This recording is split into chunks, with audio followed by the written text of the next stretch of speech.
రేవంత్ సర్కారుపై మాజీ సర్పంచులు తీవ్ర స్థాయిలో విరుచుకుపడ్డారు. పెండింగ్ బిల్లులు వెంటనే విడుదల చేయాలని డిమాండ్ చేశారు.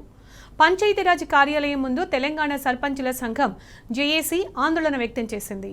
పంచాయతీరాజ్ కమిషనర్ దివ్యకు జేఏసీ చైర్మన్ సుర్వి యాదయ్య గౌడ్ వినతిపత్రం ఇచ్చారు.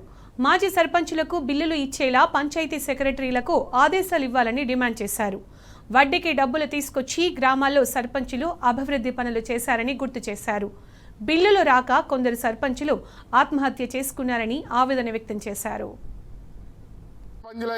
పెండింగ్ బిల్లులు చెల్లించాలని ప్రభుత్వానికి అనేక సార్లు వినమించినాం, అనేక రూపాలలో నిరసనలు తెలిపినాం, అనేక రూపాల్లో మా బాధను వెలిబుచ్చినాం. అయినా ఇప్పటికీ మా పదవి కాలం అయిపోయి దాదాపు 2 సంవత్సరాలు పూర్తయినది. మా సర్పంచులు అనేక మంది అప్పులు తెచ్చి వడ్డీలకు రూపాయలు తెచ్చి అనేక మంది కుటుంబాలు చిన్నాభిన్నమవుతున్నాయి. అనేక మంది సర్పంచులు ఆత్మహత్యలు చేసుకునే పరిస్థితిలో ఉన్నారు. కాబట్టి ఇప్పుడు కేంద్ర రాష్ట్ర ప్రభుత్వాల నుంచి గ్రామ పంచాయతీలకు నిధులు రిలీజ్ అవుతున్నాయి.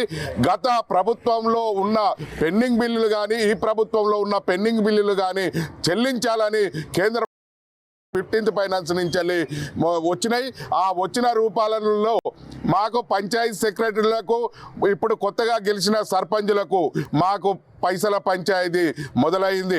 మా బిల్లులు చెల్లించామంటే మేము గ్రామాభివృద్ధి చేయాలని సర్పంచులు అంటారు. అదేవిధంగా సెక్రటరీలు మాకు రావాలంటున్నారు. కాబట్టి మా మాజీ సర్పంచులు గ్రామాల్లో అభివృద్ధి పనులు చేసినాయి. మేము చేసిన ఎంబీలు రికార్డ్ అయి ఉన్నాయి. అదేవిధంగా చెక్కులు జనరేషన్ అయి ఉన్నాయి. అదేవిధంగా మేము ఆ బిల్లులే న్యాయపరంగా చెల్లించాలని ప్రభుత్వానికి విజ్ఞప్తి చేస్తున్నాం.